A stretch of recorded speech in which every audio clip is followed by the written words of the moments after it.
واتاي داود maanta waxay soo gaaray saldhigga degmada Hodan waan inaan barnaamijkiisa daba idin kale meelo soo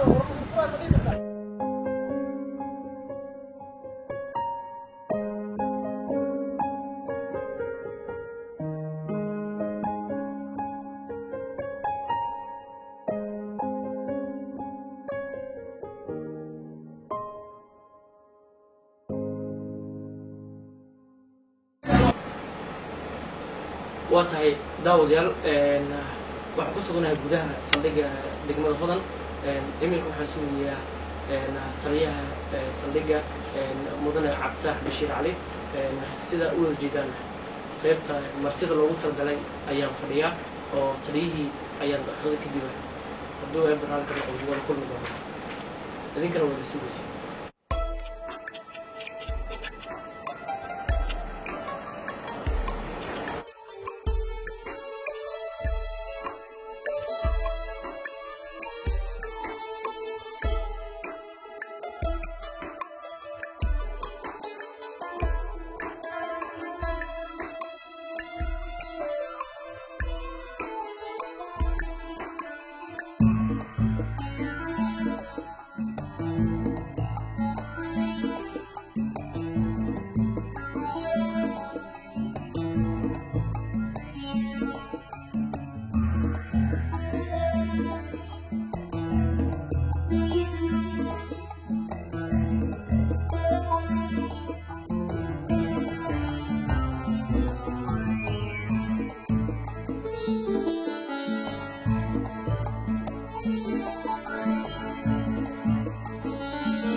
واتاي داود يال قلب وناكسن ميل باجوتان وحن مرتبو هاي قلبتا صليقة دقمدا هودن وادو استخانان بالعديسة برنامجين بدنا وحروب داوتان قلبتا وحن مرتبو هاي تليها صليقة دقمدا هودن مدن عفتاح بشير علي oo ah nin dhalinyaro oo runtiina wax badan ku soo kordhiyay galabta saldhigan martida ku nahay daawadan mar kale galab wanaagsan meel ba joogtaan barnaamijkeena ayaan hore ugu gudagalaynaa taliya Cabditax Bashiir Cali soo dhawow bal marka hore taariikhdaada aqooneed bal noo bilow bismillaahir rahmaanir rahiim صاحبي محمد عبد الله marka labaad hadaan ku bilowdo magacayga iyo kay barasho magacayga waa Gashaan Cabditax Bashiir Cali taliyaha saldhigga Hodan booliska Soomaaliyeed waxa ku soo fiiray 2005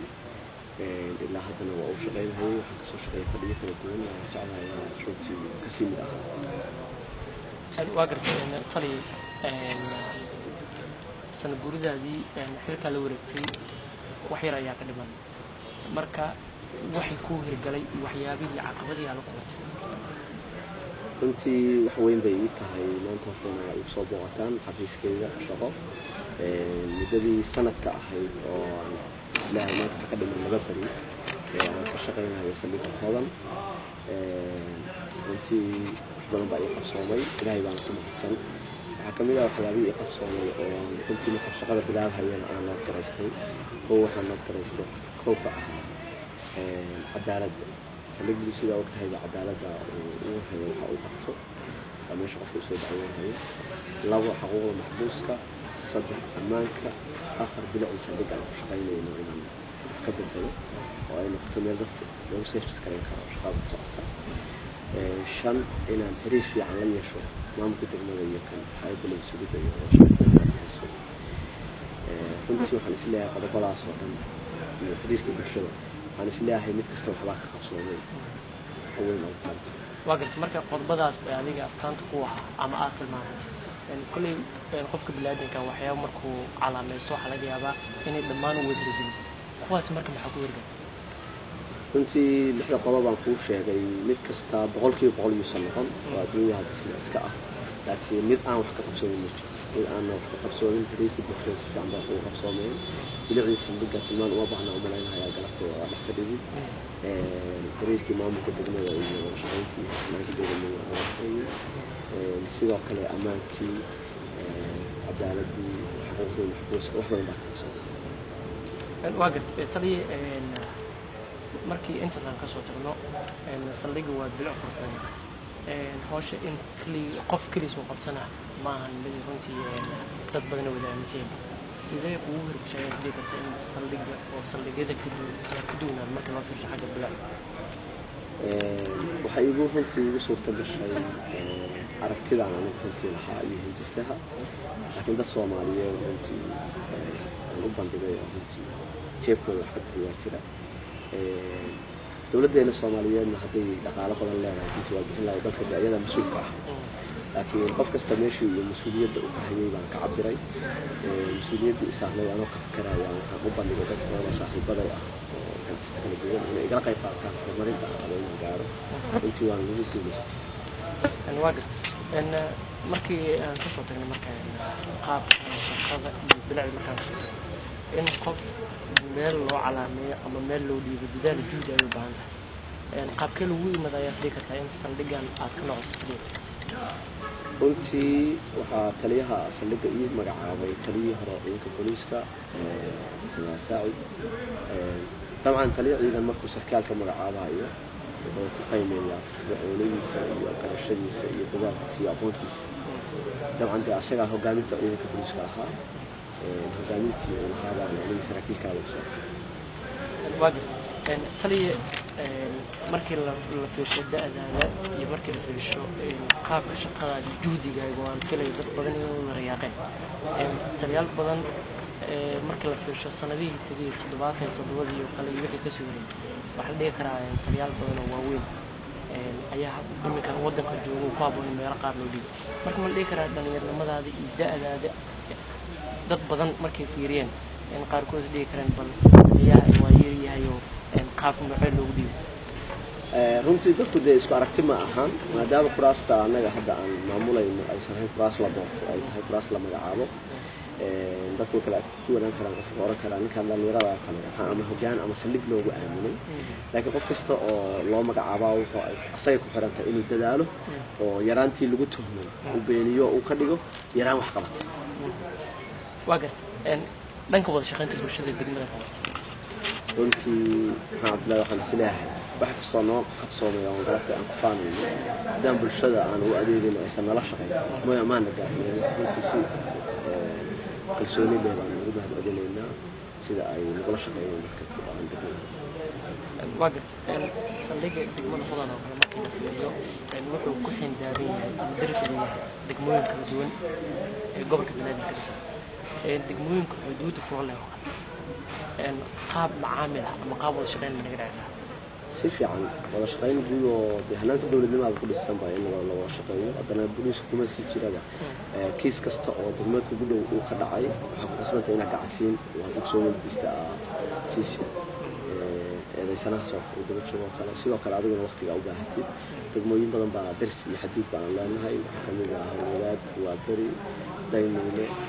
wadajir degmooyin badan wada shaqayn fiican baan laga dhacay taliye adoo aad u mahadsan ma jiraan waqti oo saldhigga la dhihi karo waqti hebel shaqadiisa ma jirto ma la dhihi karaa tusaale saldhigga waxaa laga yaabaa bal inuu furiyaan gelinka hore oo in xireen gelinka dambe oo kale afar laba saac dacwooyin kala duwan ayaa jirta waqti ma jiraa marka oo baahi bulshada soo gasho oo la dhihi karo waqtigaasi saldhigga shaqadiisa ma furno waqtigaas وما سنت هرت ما بتشيله بس اللي بوليس ليش ربما بخفيه الله أو وقت حرنا ما بتشيله صوت حتى أرانا يسابق كتابة من اللي وسيح له الساحة marka qofkii bulshada u adeegayay isaga marna inuu seexdo maba ahanba way isku bedelaan oo ciidanku shifti way isku bedeli karaan oo qofkii dee maanta kala shaqeeya macaawa isto laakiin marna xafiisyadiisa shaqo kala duwan si xafiiska ugu xafiiska baarista xafiiska marna ma lagama yaabo inuu wata dhanka dambiyada oo sidoo marisay runtii dambiyo dee bulsho markay meel degan yihiin dambiyo ka dhacayaan waa xaqiiq laakiin waxaan anagu ka fiirinaa dambigii dhacay si sax ah oo sharciga waafaqsan ma loo maareeyay runtii dambiyo badan oo kala duwan baan soo maray waxaan u maareynay si sharciga qabay maxkamad kiis kasta oo soo maray maxkamadda awoodda u leh waafaqsan taliye ma jiraa dambi waas dhahdeen kan wanigu adeegaya oo waxaad ka qabaysan wali ma ku soo maray inta saldhigaas waxaa jira kiisas culus oo loo baahan mararka qaarkood baaristooda ay dheeraato kiis hortaan wax laga qaban karin ma jiro laakiin markii loo arko inay baaristiisu dheeraanayso kale booliiska Soomaaliya wuxuu leeyahay hoggaan leeyahay hoggaanka dambiyada booliiska CID hoggaankaas wixii ama fikrad laga aan u baahano ama dambiyada uu soo kale ama la xiriirsiiyo runtii waa shaqayn dhow naga dhaxayso waaga dhanka kale ma jiraan intii la soo qabtay qalad niman ama hablo fal ayagoo gacanta ku jira intii la soo qabtay oo saldhiga lagu soo xiray oo waqtigii la rabay in la gudbiyo kala dhaafto weli ma jiraan may taas waa midda aan runtii midda aan ku bilaabayo hawada maxbuuska qofka markii xorriyadda laga qaado oo la xiro automatically wuxuu marti u yahay sharciga maadaama uu marti u yahay anigana aan sharciga wakiilka sharciga aan ahay كل واحد كفكرها إنه سن بتدافع المحكمة أود أولى له سيدو كلا عافمات كيسة وحبسيكو حنوصل مسؤولين بان يسار إنه عنده وقت كستلص عن عافمات كيسة يريد حتى نظيفة يكون نظيفة يريد فهم الكيسة صوب وغضان أنت عنك كوهيمة حتى واحد لقى إلى عليا إن يريد كعن ليجلو أما الدنبيل وعيادي سنة أنت محكمة ذاك حكومة يسكر أنت أنا وعنك كوهيمة وعيادي سنة واقعت إن صلي degmada hodan oo kale waxay ka mid tahay degmooyinkooda dhaxaad u ah gobolka Banaadir waxa ku yaal garoobo badan oo kubadda cagta dhalinyaro badan ayaa jira oo nabadda u heelan inay qayb ka qaataan kubadda cagtana waxay aasaas u tahay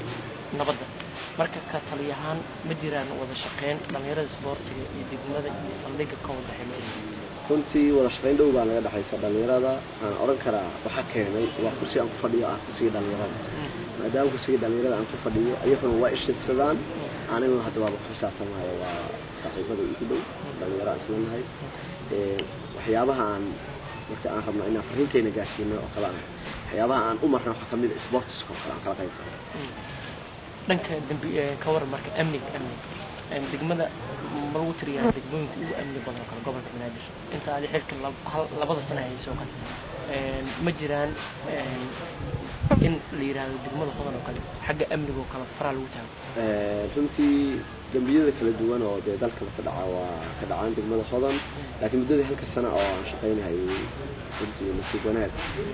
waxaan oran karnaa wax badan oo ammaanka la xiriira qabanay baa jira haddana waxaan isleenahay dambiyada way yaraan واقعت markii loo fiirsho saldhigga degmada hodan oo kale markii la fiirsho waxa laga yaabaa qof badan waxyaabo badan ay soo saarto markii la yiraahdo saldhigga hodan waxyaabo oo ku caanya saldhigyada kale laga wax u fikrata waa fikra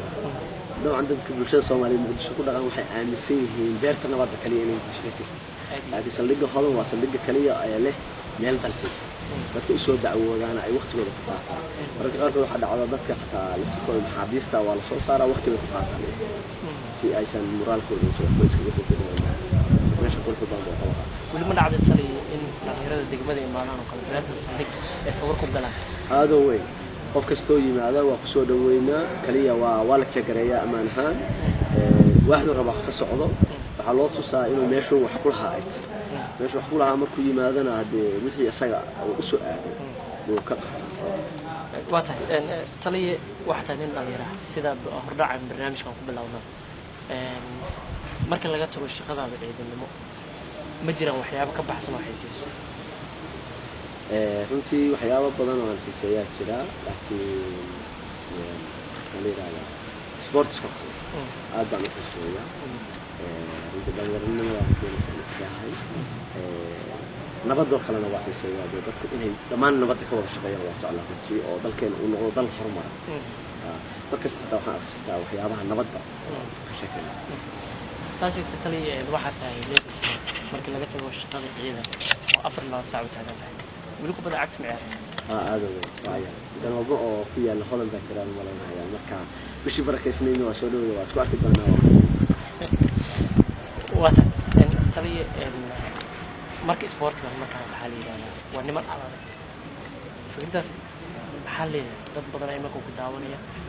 markii la arko kale garaadaha iyo dharkan iyo bedel markii la arko oo ama magaalada lagu arko qof walba wuxuu yiraahdaa nimanka waa nimanka aadka bal fikirdaas ka hor runtii waxaan isleeyahay taas ugu jawaabaya waa loo kala sheeko xumeeyay shacabka iyo booliiska ama ciidamada runtii qofka ciidan markuu noqdo waxa markii fasir laga bixiyo ciidan waa adeegaha shacabka marna runtii ma ku dhiiran karaan inay qofkii u adeegayeen ama ay wax ka diidaan ama ay ku adkaadaan ama ay xumeeyaan ama ay ku torfadaan markasta waxay isku dayaan oo hadafkoodu yahay inay u dhawaadaan maadaama adeegihiisii marka runtii shacabka insaan baan markaan ka hadlo aad baan ugu dhowna waana jecelnahay inaan runtii u qiimeeyo waxay daawadayaal weli barnaamijka ayaa daawanaysaan waxaana sida hore ugu sheegay markii aan u nahay taliyaha saldhigga degmada hodan mudane cabditax bishir cali taliya gabagabada barnaamijka ayaan kusii saqeynaa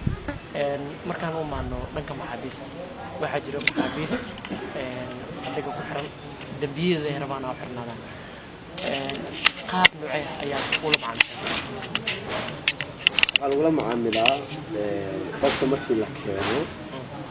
oo kuwa oobiga la geliyo riyada laga qaado liya maxbuus baa tahay kuwa waxa loo sheegaa inuu xiran yahay iyo waxa uu ku xiran yahay eedis waxa ay tahay isla markaas waxaa loo ogolaadaa inuu ehelkiisa uu wacdo una sheego meesha uu ku xiran yahay si uu u noqon qof laska xirtayo oosan laga warqabin sidoo kale cadaymaha laga qoro qofkaas waa loo akhriyaa hadduu akhrin karana waa loo dhiibaa hadduusan akhrisan karinna waa loo akhriyaa intaas waxaa lagala jeedaa inuu qofkii la kalsooni geliyo uusan noqon mar kasta uu sharciga ula keeno marka maxaabiista waxaa kaloo loogu dadaalaa caafimaadkoodii iyo waqtigooda waa tahay markii la joogo magaalada muqdisho oo kale sida waayadii horeba waxaa dhici jirtay in dhalinyaro ayagoo shaqo u socdaan oo kale misna waxbarasho socdo kale iska soo qabto ayadoo howlgal u jirto ama dhanka kale aan iraadee ayadoo siq dhexe degmada waxaa laga yaabaa in laga sameeyo howlgal oo raafa oo dhalinyaro badan ugu soo qabto dhalinyaradaas oo kale habeenka tii la xiro subaxii oo kale la ogaado inuu jaamacad dhigto mise goob la yaqaano cayimin inuu ka shaqeyn la yaqaan qofkaas oo kale ma jiraan raaligelin ama wax lagu qanci karo maadaama waqtigiisii laga qaado horta way jirtaa in dee hamaanka markii laga shaqeynayo dan loo soo qabto laakiin markasta waxaan ku dadaalnaa qofkan qabashadii inaysan noqon qabasho sharciga ka baxsan waxaa loo sheegaa in sababo amni loo qabto waa la hubiyaa waana la sii daayaa haddii waqti laga qaadayna waa laga raaligeliyaa isaga iyo hadduu maxtaa maamul ka tirsan ama jaamacadeed ama iskuul iyo ama isbitaal waana lagu wargeliyaa waxaa la yidhahdaa waqtigaas ama goob shaqo uu ka shaqeynayo si aan loo oran qofkii shaqaalaha waa soo dahday xagee ku maqnay maamulkiisana waa loo sheegaa qofkiina waa laga raaligeliyaa waa tahay weli ma aragtay intaas saldhiggaana la wareegtay wax kaa yaabay qof shaqo ku jira wax ka yaabiya waa arkaa waa xaqiiq waa taas marka wax badan baa noqonaa laakiin booliis waxaa la yidhahdaa siduu wax u ogyahay waxama sheego waa tahay taliya dad badan ayaa ku daawanay qof walba markuu hadda muuqaalka arko wuxuu yidhahdaa galabta adigana marti ayaa waxuu tahay taliyaha saldhigga degmada hodan qof awaliis kula kulmay oo kale ma jiraan waxyaabo aad u sheegayso oo aad leedahay saldhigga degmada hodan waa saldhig noocaas ah mise ciidanku waa ciidan noocaas ah oo fikradda noocaas laga aaminsana maahan bulshadii ma ku daawanayso maxaa dhihi bulshada saddex qodob baan leeyahay awalan horta waxaan ka codsanayaa inay annaga iyo inta nala midkaaba inay si dhow ugula shaqeeyaan oo ammaanka dee ay garab siiyaan si aan u gudubno runtii dowladnimadeena ay taabasho qodobka labaad wuxuu yahay dadku sida shaqeynhaya laga aaminsan yahay ma aha runtii